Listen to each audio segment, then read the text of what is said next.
Hoje nós vamos falar um pouco da conduta e suas alterações.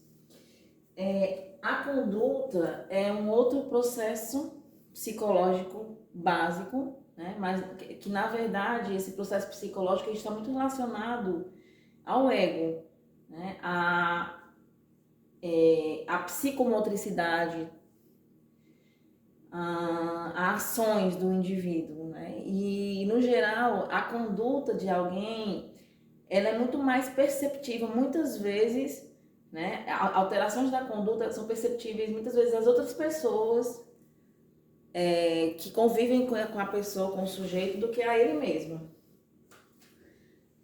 Então, a conduta, quando o paciente chega para uma anamnese, por exemplo, a gente já começa a avaliar também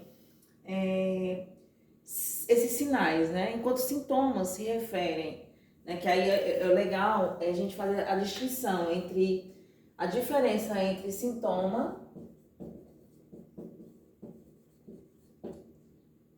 e sinal ou sinais. Então, sintoma é tudo aquilo que o paciente vai relatar, né? E a gente está falando da psicologia, de uma anamnese psicológica. Então, tudo que ele fala, né? Tudo que ele se queixa é os sintomas, é uma demanda de análise do sintoma, né?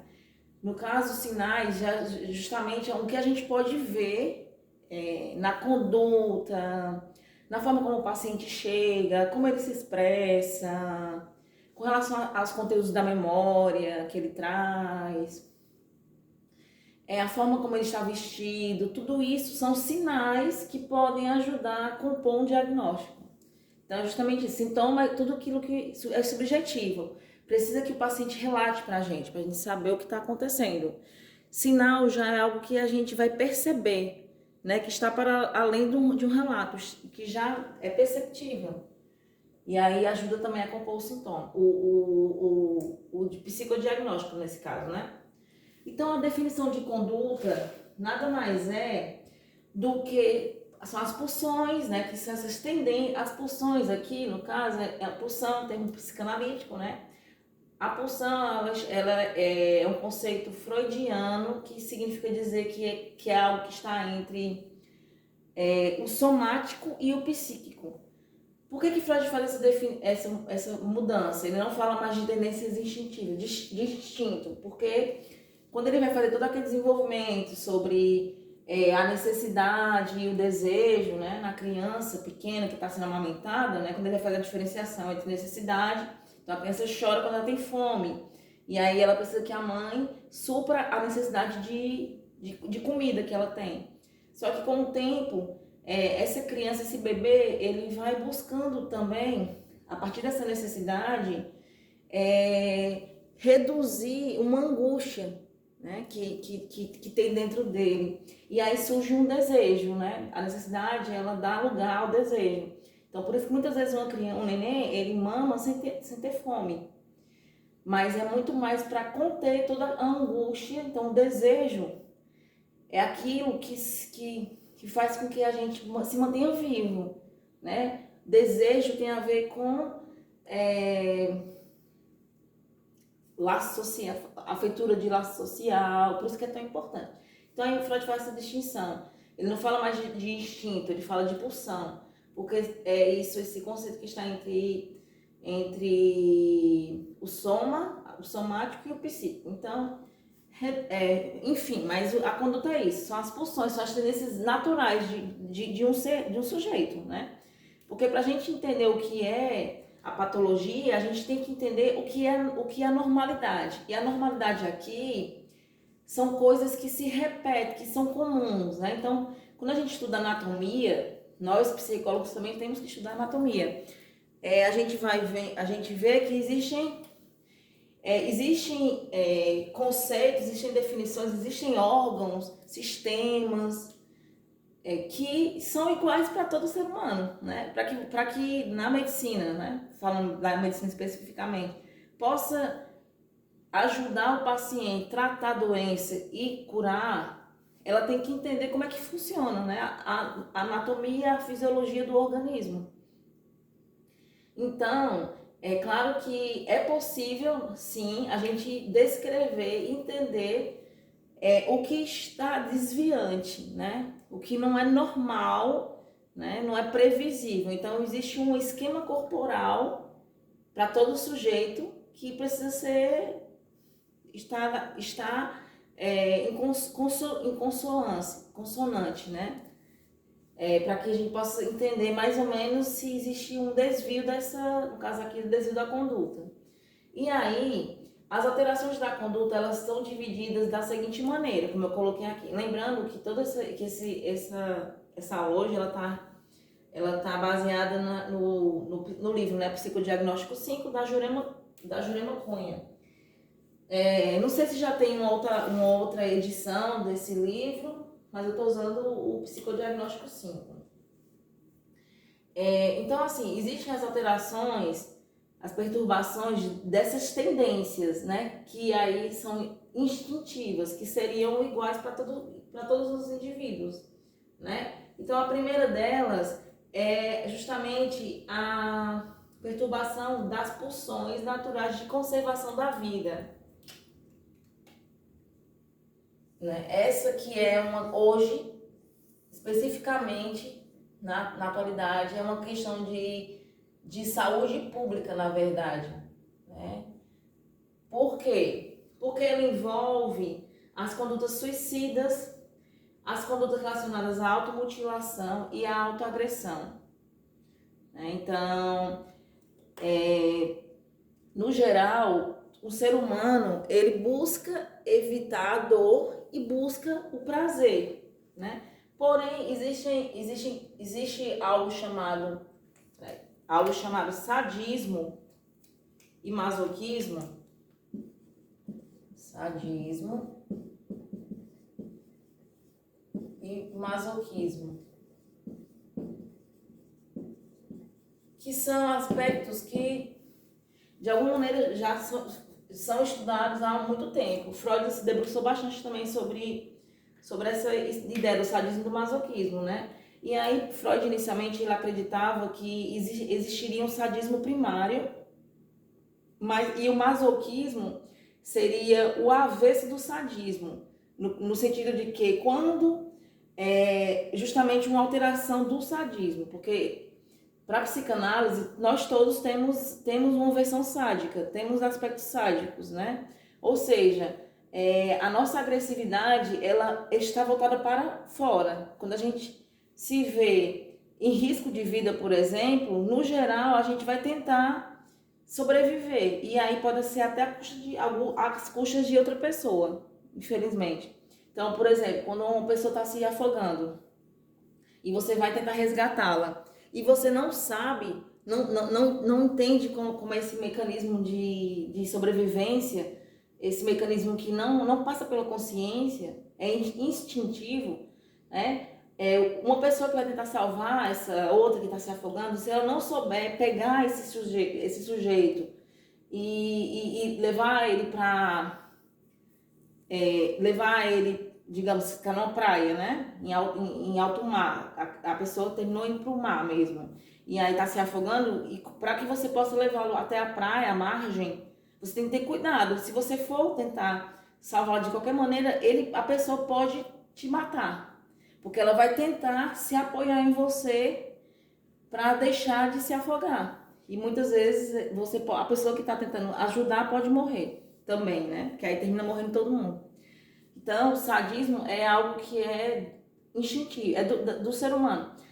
O masoquismo, para Freud, ele não era primário, ele era secundário, ele advinha do sadismo. Depois, Freud foi estudando mais sobre a melancolia, né? E aí ele foi percebendo que o masoquismo ele também é primário. Existe um masoquismo primário em todo ser. Porém, ele está relacionado muito com a pulsão de morte. Então, toda vez que existe uma disjunção pulsional, é possível a gente perceber realmente essa pulsão de morte com toda a sua força, com toda a sua crueldade, através, né, do masoquismo. E aí, com relação às perturbações da conservação da vida, suicídio, automutilação, autoagressão, tem a ver justamente com esse masoquismo primário.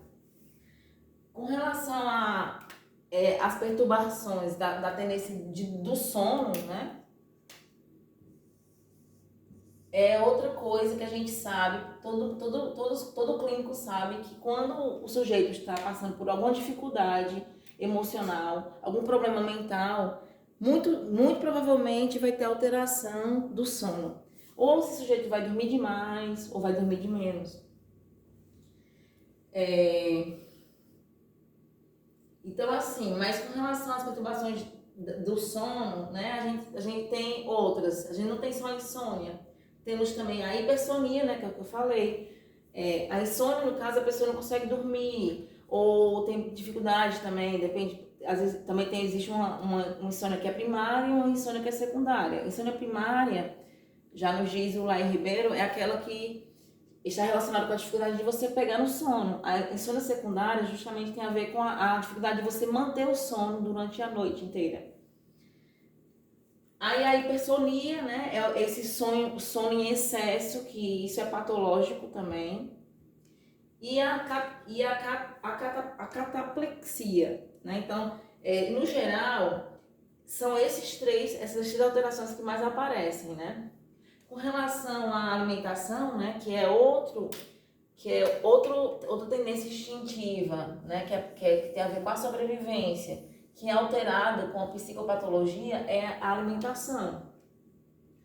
Então, com relação à alimentação, nós temos, né, os transtornos mais comuns são a anorexia, a bulimia, a polidipsia, a dipsomania, a coprofagia, mericismo e a pica. São as grandes alterações, né, relacionadas à alimentação. Eu vou falar de cada uma, porque senão vai ficar muito extenso esse vídeo. Em outro momento eu falo especificamente sobre cada uma dessas alterações. Com relação à agressividade, né, que é justamente, eu coloquei aqui a agressividade, mas a Jurema, ela coloca no texto como a tendência natural, o impulso de poder, né? Eu coloquei, traduzi logo como agressividade. Então, tem a ver com esse impulso agressivo, né?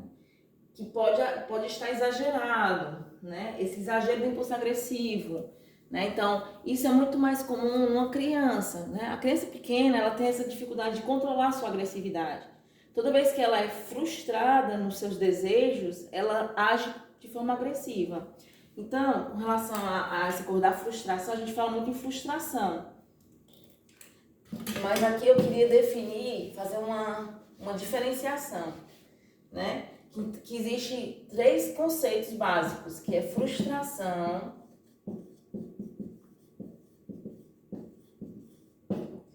privação e castração. Esses conceitos, essas definições, eles têm a ver sempre com uma falta, né? Com a falta de alguma coisa, né? Porém, a frustração, ela tem um registro muito do imaginário. A privação, ela tem um registro relacionado ao real, né? À realidade, ao real mais direcionado à realidade. E a castração, ela tem uma dimensão simbólica, né? Esses processos de ausência, esses processos de falta, eles vão nos ensinando a tolerar tanto a frustração, como a privação, como a castração, que são faltas, ausências importantes para que um sujeito possa se constituir enquanto ser humano, né? A gente tem uma dificuldade no atual momento que a gente vive, pais, educadores, crianças, adolescentes, eles têm uma dificuldade intensa hoje nessa questão da frustração, privação e castração. E muito desse problema está relacionado com a forma como nós estamos sendo educados, né? Como essas crianças e adolescentes estão sendo educadas, né? Essa incursão na tecnologia, na internet, que não é uma coisa ruim, né? A gente não está aqui demonizando a internet nem a tecnologia. Porém, da forma como a gente está fazendo, a gente está transformando pessoas em robôs também, né? Em máquinas. Não estamos criando seres humanos, né? E isso é um problema e a gente precisa, com urgência, mudar essa forma de educar. Bom, então voltando aqui, né? Também temos a tendência natural da sexualidade, né? A sexualidade, ela é um instinto, é uma necessidade fisiológica, né? Necessidade básica. E a sexualidade, claro, a gente sabe que a sexualidade é um conceito na psicanálise, eu estou falando aqui especificamente da psicanálise, e isso, muitas coisas aqui, claro que são conhecimentos que foram agregados, que foram conquistados graças às pesquisas em psicanálise. Então, a sexualidade, todo ser humano tem sexualidade. Uma criança também tem sexualidade. Continuando, né? Então, nós temos... Então, a sexualidade é um instinto, né? Todos seres têm sexualidade, só que a sexualidade, ela é vista de uma forma ampliada, principalmente para a psicanálise, né? Não é só a sexualidade genital, né? Ela é muito mais ampla do que isso. Mas eu não vou me deter muito nesse assunto agora. Então, com relação às perturbações, né, da sexualidade no adulto, então é muito mais, a gente percebe mais o que está relacionado com essa sexualidade, essas perturbações. A impotência, no caso do homem, a frigidez na mulher, pode haver ejaculação precoce com relação ao homem, o sadomasoquismo, a promiscuidade, todos esses são concebidos como alterações dessa tendência natural da sexualidade. Com relação à higiene corporal, é outro quesito que a gente consegue perceber bastante. Então, por exemplo, o paciente deprimido, ele tem muita dificuldade em tomar banho, tem muita dificuldade em trocar de roupa, não se preocupa, muitas vezes, não são todos, depende muito do tipo de depressão, claro, né? Pode haver um paciente que aparentemente não altera, está deprimido, mas não altera a sua higiene corporal, ou se maquia. A mulher pode se maquiar, pode ir pro salão, né? Pode ter momentos de rir. Não quer dizer que ela não esteja com depressão, né? Mas, no geral, uma pessoa deprimida, ela tem uma dificuldade com a higiene corporal. Então, com relação à higiene corporal, o que é mais perceptível é a incontinência fecal e urinária, né? Muitos pacientes, né? Então, a criança, ela faz xixi na cama, mas só que, claro, tem a ver com o processo de desenvolvimento do controle dos esfínteres, claro, né? Por isso que a gente tem que ter cuidado para não patologizar tudo, né? Quando você vai avaliar um desenho, por exemplo, um HTP, a casa, a árvore e a pessoa, você tem que ter cuidado para não ficar patologizando uma questão que tem a ver, muitas vezes, com uma inabilidade do sujeito, né? Relacionadas a questões sociais, questões emocionais, que podem passar, que podem ser transitórios. Tem que ter muito cuidado, né? Não quer dizer que a pessoa tem um QI baixo, não quer dizer isso. Muitas vezes ela simplesmente não foi estimulada, né, naqueles aspectos cognitivos, e o desenho vai expressar isso. Não quer dizer que a pessoa tem realmente uma dificuldade intelectual que ela não vai conseguir vencer no futuro. Então, pronto, temos a incontinência fecal e urinária e o gatismo. E, claro, né, essas básicas, como eu falei, né, a pessoa não consegue tomar banho, não consegue trocar de roupa, não quer nem levantar da cama, muitas vezes. Das necessidades humanas não primárias, aí aqui tem, né, ela destaca justamente não primárias porque são humanas, não primárias porque não envolvem esses aspectos básicos, fisiológicos da sobrevivência em si.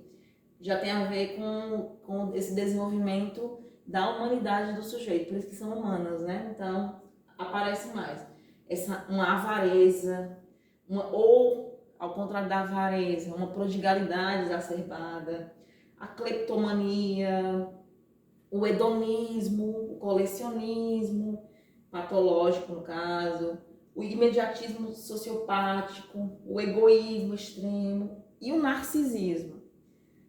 Com relação a essa tendência da agressividade, né, as alterações da agressividade, uma que ela destaca muito, a que ela destaca mais é justamente a alteração no que se refere à crueldade. Então, por exemplo, com relação à crueldade, deixa eu anotar aqui. Com relação à crueldade,